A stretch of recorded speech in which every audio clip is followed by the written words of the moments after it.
Diarrhoea या loose motion एक ही चीज़ का नाम है। इसका हो जाना कोई बड़ी बात नहीं। व्यूवर्स, आज हम बात करेंगे डायरिया क्या है, इसकी सिम्टम्स क्या हैं, इसकी ट्रीटमेंट क्या है, इसकी होम रेमेडीज़ क्या है। डायरिया को हम डिफ़ाइन इस तरह करते हैं, अगर आपको एक दिन में तीन दफ़ा से ज़्यादा लूज मोशन आए और आपका स्टूल लूज या वाटरी हो तो इसको डायरिया कहते हैं। अब डायरिया में होता क्या है? डायरिया में होता क्या है कि असल में आपकी जो इंटेस्टाइन है, आपकी इंटेस्टाइन फ्लूइड को अपने अंदर अब्जॉर्ब करना छोड़ देती है। जब इंटेस्टाइन फ्लूइड को अपने अंदर अब्जॉर्ब करना छोड़ देती है तो फ्लूइड की कंसंट्रेशन इंटेस्टाइन के अंदर बढ़ जाती है। अब जब आप स्टूल पास करते हैं तो ये सारा वाटरी फ्लूइड जो होता है ये आपके स्टूल के साथ पास हो जाता है। इस चीज़ को डायरिया कहते हैं। व्यूवर्स, अब बात करते हैं कि डायरिया की सिम्टम्स क्या हैं या इसकी अलामात क्या है। नॉर्मली डायरिया में क्या होता है कि आपके पेट में दर्द होगा और आपके पेट में मरोड़ भी हो सकते हैं। कुछ पेशेंट वॉमिटिंग के साथ भी आते हैं और कुछ मरीज़ों में हमने बुखार की शिकायत भी देखी है। और कुछ पेशेंट तो बहुत ज़्यादा थकावट महसूस करते हैं डायरिया में। डायरिया की असल में जो सबसे बड़ी सिम्टम्स है वो है डिहाइड्रेशन। डिहाइड्रेशन में जैसा कि मैंने आपको पिछली वीडियो में बताया था, क्या होता है कि पानी की कमी हो जाती है। जब आपको पानी की कमी होती है तो फिर आपको कमज़ोरी महसूस होती है, फिर पेशेंट अपने आप को वीक महसूस करता है। कुछ पेशेंट को तो डायरिया में नॉर्मल लेवल से कम पेशाब आता है और कुछ मरीज़ों को डायरिया में डिजीनेस या चक्कर आने लगते हैं। डायरिया में अक्सर सर में हल्का हल्का सा दर्द भी रहने लगता है और आपकी जिल्द, आपके चेहरे की जिल्द, आपके जिस्म की जिल्द खुश्क हो जाती है क्योंकि पानी की कमी हो जाती है और इसकी वजह से डिहाइड्रेशन होती है। बहुत से मरीज़ों में तो हमने अक्सर देखा है कि इनमें बहुत ज़्यादा चिड़चिड़ापन आ जाता है और अक्सर पेशेंट तो बेचैनी सी महसूस करते हैं। और डायरिया का पेशेंट जब रोता है तो उसकी आँखों से नॉर्मली कम आंसू निकलते हैं क्योंकि उसमें ऑलरेडी डिहाइड्रेशन हो चुकी होती हैं। व्यूवर्स, यहाँ मैं आपको बताता चलूँ कि कुछ दवाइयों के साइड इफ़ेक्ट भी डायरिया काज करती हैं। कुछ दवाइयाँ भी डायरिया काज करती हैं, कुछ मेडिसिन्स के भी साइड इफ़ेक्ट्स हैं। जैसे कि बहुत फेमस कम्बिनेशन है अमोक्सिसिलिन और क्लेवुलेनिक एसिड का कम्बिनेशन है ऑगमेंटन। बहुत ज़्यादा प्रिस्क्राइब की जाती है ये मेडिसिन, एंटीबायोटिक है। इसका साइड इफ़ेक्ट है कि ये डायरिया कॉज करती है। व्यूवर्स, ये थी कुछ डायरिया की अलामात। अब मैं आपको बताता हूँ कि डायरिया की वजूहात क्या हैं, डायरिया की काजेज़ क्या हैं। बेसिकली डायरिया की सबसे इम्पोर्टेंट काज जो है वो इन्फेक्शन है। अब ये इन्फेक्शन वायरल भी हो सकता है, बैक्टीरियल भी हो सकता है और पैरासाइट्स भी हो सकता है और इसको इन्फेक्शियस डायरिया कहते हैं। कुछ लोग जब डाइट चेंज करते हैं तो उनमें डायरिया हो जाता है। व्यूवर्स, कुछ मरीज़ों में तो फूड इंटॉलरेंस की वजह से भी डायरिया हो जाता है, जैसा कि लैक्टोलोज इंटॉलरेंस।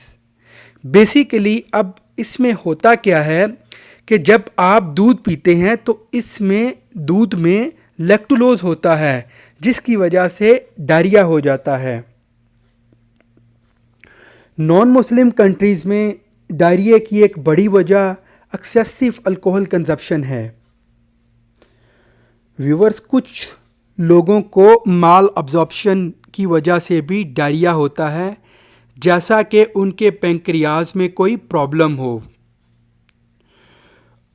जैसा कि व्यूवर्स पिछली वीडियो में मैंने आपको बताया था कि आजकल बहुत ज़्यादा ट्रेंड है बाहर से खाने का। तो जो फूड आप बाहर से खाते हैं वो फूड बेसिकली हाइजेनिक फूड नहीं होती।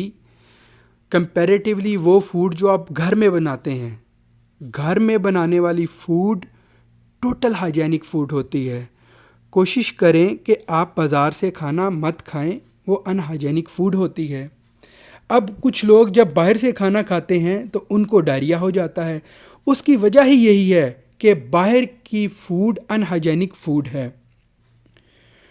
बाउल कंडीशन में भी डायरिया हो जाता है, जैसे कि ulcerative colitis, Crohn's disease, colic disease, IBS, irritable जिसे हम बोलते हैं इरिटेबल बाउल सिंड्रोम। व्यूवर्स, ये थी डायरिया की काजेज़। अब हम डिस्कस करते हैं डायरिया कितनी टाइप का होता है। यूजुअली डायरिया 3 टाइप का होता है। Number 1 watery diarrhoea, number 2 bloody diarrhoea, number 3 persistent diarrhoea. अब पहली कंडीशन में, पहली टाइप में क्या होता है वाटरी डायरिया में, ये बेसिकली शॉर्ट ड्यूरेशन डायरिया होता है, जैसे कि कॉलरा या फूड पॉइजनिंग का हो जाना। दूसरी टाइप में, जिसे हम ब्लडी डायरिया कहते हैं, इसमें क्या होता है कि स्टूल के साथ आपको ब्लड आने लगता है या फिर स्टूल के साथ आपको म्यूकस आने लगता है। तीसरी टाइप, जिसे हम परसिस्टेंट डायरिया कहते हैं, अगर आपको 2 हफ्ते से ज़्यादा डायरिया हो और लगातार आपको 2 हफ्ते लूज मोशन आए तो इसको परसिस्टेंट डायरिया कहते हैं। अब आखिर में बात करते हैं इसकी ट्रीटमेंट की। डायरिया का इलाज हम किन दवाइयों से करेंगे। व्यूवर्स, यहाँ मैं आपको बताता चलूँ कि एडवांस कंट्रीज़ में डायरिया में यूजुअली कोई मेडिसिन प्रिस्क्राइब नहीं की जाती। उनमें बेसिकली क्या होता है कि पेशेंट को डिहाइड्रेशन के लिए, जब पेशेंट को डिहाइड्रेशन हो जाती है तो फिर पेशेंट को रिहाइड्रेशन के लिए, पानी की कमी को दूर करने के लिए ORS इस्तेमाल करने के लिए देते हैं। अब इसमें क्या होता है कि जब आपको डायरिया होता है तो आपका पानी बहुत ज़्यादा स्टूल के साथ आपकी बॉडी से निकल जाता है और आपको इलेक्ट्रोलाइट इम्बैलेंस हो जाती है। अब जब आप ORS पीते हैं तो ये क्या करता है, ORS आपकी बॉडी में इलेक्ट्रोलाइट को बैलेंस करता है, जिससे आपको डिहाइड्रेशन नहीं होती। अक्सर मैंने माँओं को देखा है कि वो जब छोटे बच्चों को डायरिया हो जाता है तो वो डॉक्टर्स के पास भागती हैं कि डॉक्टर साहब बस ये डायरिया, बच्चे को डायरिया हो गया है और इसको मेडिसिन प्रिस्क्राइब कर दें और ये मेरा बेटा सुबह तक ठीक हो जाए। लेकिन मैं इस चीज़ को अच्छा नहीं समझता। मेरे ख्याल में एटलीस्ट हमें 2 दिन का वेट करना चाहिए। बच्चों को हमें पिडियालाइट जैसा सलूशन, जैसे कि बड़ों में ORS है, वो पहले देना चाहिए। मार्केट में बहुत कॉमन है ये सलूशन, पिडियालाइट, बेबी लाइट। ये बेसिकली क्या करता है, इलेक्ट्रोलाइट को बैलेंस करेगा, तो इसी से बच्चों का डायरिया कवर हो जाता है। दूसरी चीज़ जो मैंने माँओं में देखी है कि जब बच्चे को डायरिया हो जाता है तो माएँ बच्चों को दूध पिलाना छोड़ देती हैं, तो ये भी सरासर गलत है। अब होगा क्या, जब माँ बच्चे को दूध पिलाना छोड़ देगी, एक तो माँ का नुकसान होगा, माँ का दूध आना बंद हो जाएगा। दूसरी चीज़ ये है कि वो बच्चे को ये जो दूध है ये नहीं मिल सकता दोबारा। ये दूध बच्चे के इम्यून सिस्टम के लिए बहुत अच्छा है और दुनिया में कोई ऐसी चीज़ नहीं बनी जो बच्चे के इम्यून सिस्टम को बेहतर करने के लिए इस दूध को रिप्लेस कर दे।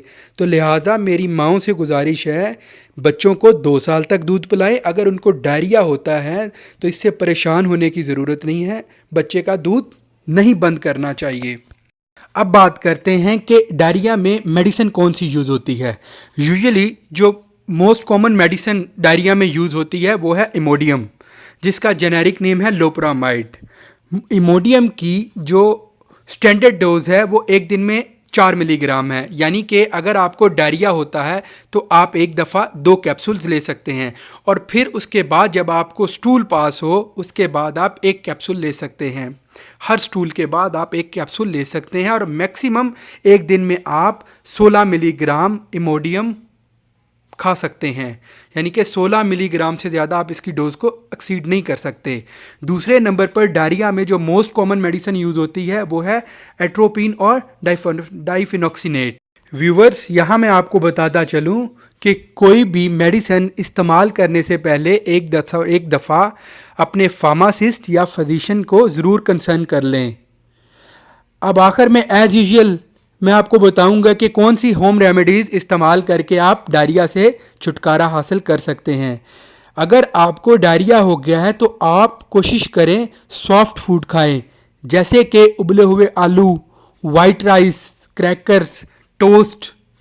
मेरी अम्मा अक्सर जब हमें डायरिया हो जाता था तो दही के अंदर केला डाल के देती थी, तो ये भी बड़ी अच्छी एक रेसिपी है, इससे भी डायरिया कवर हो जाता है। और कोशिश करें कि हार्ड फूड नहीं खाएं। सबसे इम्पोर्टेंट चीज़ ये है कि डायरिया में पानी का ख्याल रखें। अब मैं आपको बताऊं कि कौन सी चीज़ें आप डायरिया में नहीं खा सकते। टी, कॉफ़ी, कोल्ड ड्रिंक्स और वो खुराक जिसमें ज़्यादा फाइबर है वो चीज़ें आप नहीं खा सकते, क्योंकि फाइबर तो बेसिकली क्या करता है, फाइबर तो स्टूल को ज़्यादा जल्दी से पास करवाता है, तो आपको तो ऑलरेडी डायरिया है, तो इस वजह से फाइबरस फूड को परहेज़ करें, सॉफ्ट फूड खाएं। व्यूवर्स, उम्मीद करता हूं आपको ये वीडियो अच्छी लगी होगी। इंशाल्लाह मिलते हैं अगली वीडियो में। दुआओं में याद रखिएगा। अल्लाह हाफिज़।